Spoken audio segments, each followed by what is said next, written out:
Bonjour à toutes et à tous, bienvenue dans cette revue de l'actualité. Nous démarrons l'actualité de ce lundi 24 avril 2023 avec Idrissa Seck qui vient de démissionner ce lundi du Conseil économique, social et environnemental et emporte avec lui ses ministres. Comme promis, le président du parti Rewmi Idrissa Seck s'est adressé aux Sénégalais à partir de sa base du cybercampus de Thiès ce samedi 22 avril 2023. En cette occasion, il a confirmé sa candidature à la présidentielle. Je confirme ma candidature à l'élection présidentielle du 25 février 2024. Je déposerai dès lundi ma décision de la présidence du Conseil économique, social et environnemental, déclare le patron de Rewmi, rapporte eMedia.sn. Comme pour montrer toute sa volonté de briguer les suffrages des Sénégalais en toute liberté, Idrissa Seck a annoncé que les ministres de Rewmi vont déposer leur démission ainsi qu'une lettre pour clarifier sa position dans Benno Bokk Yakaar sera déposée sur la table de Macky Sall. Autre chose, Macky Sall, les initiateurs de Diamaguène troisième mandat ne veulent pas la paix. Le débat sur la troisième candidature de Macky Sall s'est invité dans l'émission Yoon Wi où le chef de l'État était l'invité ce samedi. Face aux journalistes de la RFM Assane Gueye, le chef de l'État a encore fait perdurer les suspens. Il a fait savoir aux Sénégalais et ceux qui sont pressés de prendre leur mal en patience, rapporte Sénégal. Je parlerai le moment venu, ce dont je suis conscient et que je suis avec des collaborateurs, et le moment venu nous allons traiter cette question et en parler. Parce que si j'avais écouté certains, le débat sur le sujet du troisième mandat allait être abordé bien avant 2019, c'est-à-dire en 2012. Il y en a qui, au lieu de voir ce que le président a accompli durant son magistère, il cherche à savoir quand il quittera le palais, a déclaré Macky Sall. Le chef de l'État minimise Alioune Tine et compagnie. J'ai même entendu un collectif qui s'appelle Diamaguène troisième mandat. Pour moi, ceux qui ont initié ce message ne veulent pas la paix dans ce pays. Parce que quand on veut la paix, on discute et non pas faire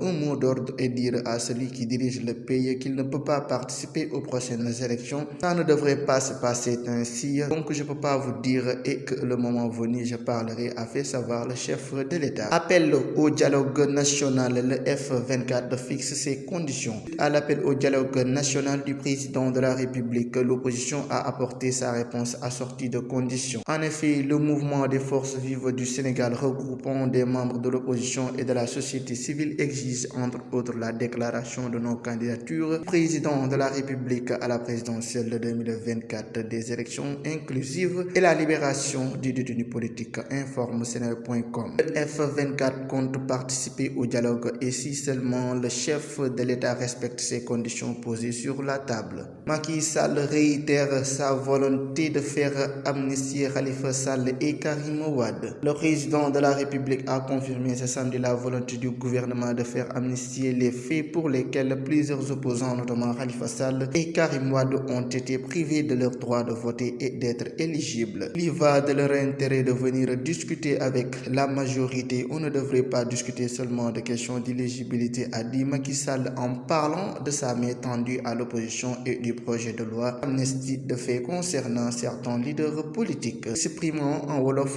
comme invité de l'émission Yoon Wi de la radio privée RFM, il a nommément cité Khalifa Sall et Karim Wade comme des potentiels bénéficiaires avec d'autres de ce projet d'amnistie visant à leur restituer leur droit de vote et d'être éligibles. Pour rappel, Khalifa Sall, ancien maire de Dakar, et l'ancien ministre Karim Wade ont été respectivement condamnés à 5 et 6 ans de prison pour des faits d'escroquerie sur le denier public et d'enrichissement illicite. Pour cette raison, le Conseil constitutionnel avait invalidé les candidatures à l'élection présidentielle de 2019 de ces deux opposants, rappelle APS, repris par Presse Afrique. Hors de chez nous, l'actu international en Côte d'Ivoire, débat autour de la période de fermeture saisonnière de la pêche. Le gouvernement ivoirien a annoncé mercredi 19 avril en Conseil des ministres la mise en place de plusieurs mesures sur l'interdiction saisonnière de la pêche marine. Le Ghana, le Bénin et le Togo ont également pris la même décision, renseigne RFI, afin d'assurer le repos biologique et le renouvellement des stocks des ressources halieutiques, la pêche sera interdite à certaines périodes de l'année. Combat au Soudan, la France évacue une certaine de personnes vers Djibouti. Alors que les affrontements entre l'armée du général Al-Burhan et les paramilitaires des forces de soutien rapide du général Hemeti poursuivent, plusieurs pays évacués depuis samedi leurs ressortissants. La France est parvenue ce dimanche 23 avril à faire sortir du Soudan une centaine de personnes. Les opérations pourraient durer jusqu'à mardi, informe RFI. RDC, les autorités pointent un semblant de retrait du M23 de certains territoires. Les autorités accusent les rebelles du M23 de reprendre les positions que le mouvement avait auparavant quittées malgré le déploiement des troupes. La force est-africaine, informe RFI. Réunis au Conseil des ministres vendredi à Kinshasa, le gouvernement a estimé que cette posture présage des attaques contre la population et l'armée. Samedi à Goma, chef-lieu de la province du Nord Kivu et quartier général de la force régionale, les autorités ont fait le point de la situation dans la région. Parlons de sport pour terminer. Ligue 1, Reims et Strasbourg. Nouvelle passe d'Habib Diarra, doublé de Habib Diallo. Les deux Habib de Strasbourg sont en train de faire très mal à Reims. Sur un nouveau service de Diarra, Diallo a doublé la mise pour les Alsaciens à Auguste Delon. Autour de l'ouverture du score pour le Racing Club de Strasbourg, au bout de 17 secondes, Habib Diallo a récidivé contre le stade de Reims peu avant la pause, permettant aux Alsaciens de faire le break, rapporte Websport.com. Sur un numéro exceptionnel d'Habib Diarra sur le côté droit, le jeune milieu de terrain transperce la défense rémoise avant de servir Diallo au point de pénalty qui n'a plus qu'à conclure pour son 17e but de la saison.